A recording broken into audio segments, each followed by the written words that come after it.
دردناک ہے، اور جب وہ قبض روح کی جاتی ہے تو وہ اتنا سخت اور دردناک لمحہ ہے کہ امام سیوطی علیہ رحمہ نے لکھا کہ جیسے کوئی کانٹے دار جھاڑی ہو اور مل مل کا کپڑا بھگو کر کے اس کے اوپر ڈال دیا جائے اور پھر اس کپڑے کو کھینچا جائے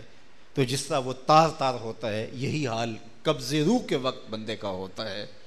اور جس طرح زندہ بکری کی کھال ادھیڑ دی جائے تو اس وقت جو کیفیت ہوتی ہے تو مرنے والے کے انگ انگ سے روح نکلتی ہے، اس کے ناخنوں سے لے کر کے اس کے سر کے بال تک روح قبض کی جاتی ہے۔ تو یہ کوئی آسان کام نہیں ہوتا ہے، لیکن اگر زندگی عشق محبوب میں بسر ہوئی اور انسان پھر اس لطافت میں آ جاتا ہے۔ ایک محدث تھے،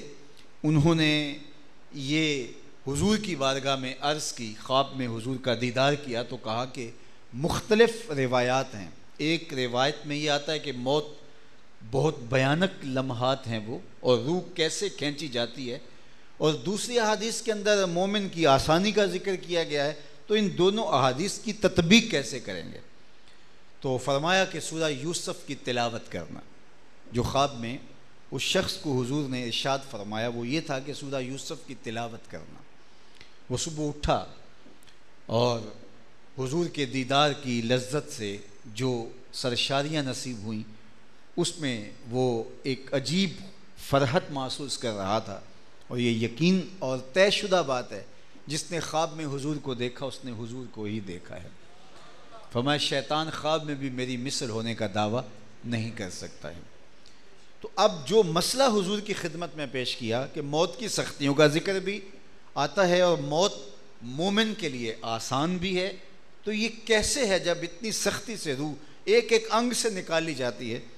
تو کس طرح پھر تکلیف نہیں ہوتی، مومن کو پتہ بھی نہیں چلتا، تو یہ کیا کہانی ہوئی؟ تو کہا کہ سورہ یوسف کی تلاوت کرنا۔ خیر اٹھا، وضو کیا، سورہ یوسف لے کے بیٹھ گیا، تلاوت کرتے کرتے جب اس مقام پہ پہنچا،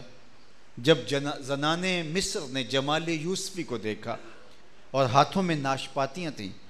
اور جمال یوسفی میں ایسی منہمک ہوئیں کہ انگلیاں کٹ گئیں اور خون بہنے لگا۔ فَقَطَّعْنَا أَيْدِيَهُنَّ وَقُلْنَا حَاشَ لِلَّهِ مَا هَٰذَا بَشَرًا إِنْ هَٰذَا إِلَّا مَلَكٌ كَرِيمٌ۔ تو وہ بے ساختہ پکار اٹھی، یہ کوئی بشر تو نہیں، یہ تو کوئی مقرب فرشتہ ہے، یہ تو عزت والا فرشتہ ہے۔ تو اب سمجھ آئی کہ انگلیاں کٹیں، خون بہے تو درد تو ہوتا ہے، لیکن زنان مصر کا ایسا انہماک تھا، حضور حضرت یوسف علیہ السلام کے چہرے کے جمال میں ایسی کھو گئی تھی کہ انہیں یہ پتہ ہی نہ چلا کہ انگلیاں کٹ گئی ہیں اور خون بہہ رہا ہے، اور وہ ہائے ہائے کرنے کی بجائے قُلْنَا حَاشَ لِلَّهِ مَا هَٰذَا بَشَرًا إِنْ هَٰذَا إِلَّا مَلَكٌ كَرِيمٌ کہہ کے پکار رہی ہے۔ تو سمجھ آ گئی کہ بندہ مومن اس تکلیف سے گزرے گا تو ضرور، لیکن اس کی نظروں میں جمال محمد عربی ہوگا، اور اس جمال میں ایسا کھویا ہوگا کہ اس روح کے نکلنے کی تکلیف اس کو نہیں ہوگی، اور اس کی